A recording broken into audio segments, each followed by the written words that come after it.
Hello friends, welcome to BITA Academy.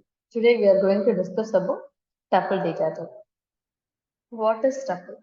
Tuple is a immutable data type. We know that immutable means we cannot modify the data once we create it. So in tuple, we can able to store the different types of data. So if you want to store the integer, float, complex, so one more tuple list, we can able to store everything in a single tuple element. And tuple has only a fixed length because tuple is a immutable means once we store the data, we cannot modify because tuple has the fixed length. Next, how we can create the tuple?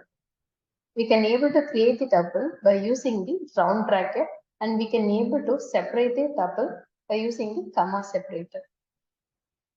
Next, the parenthesis is not a compulsory. If you want, you can use it. Otherwise, we can able to ignore this one. But it is a good practice. We can able to use this round bracket.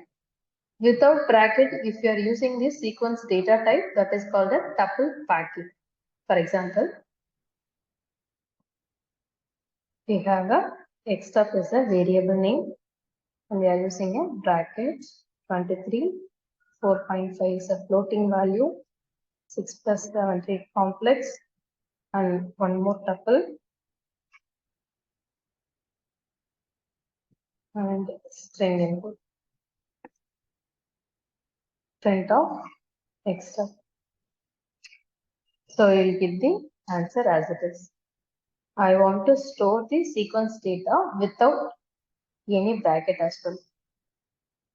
So 1, 2, 3, 4, 5. So if you want to check the type for this function, type of xtup.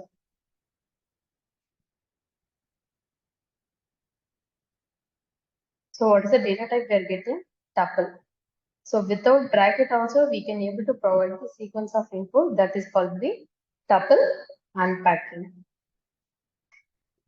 Next, how we can able to give an indexing position for a tuple element.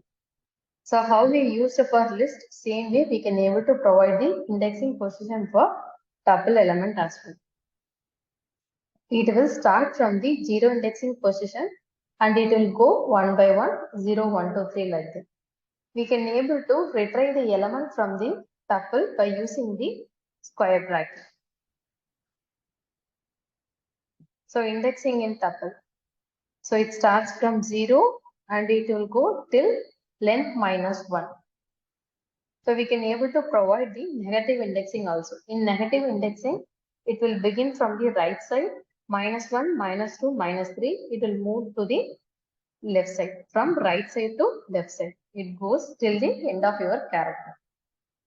So this is your tuple data type.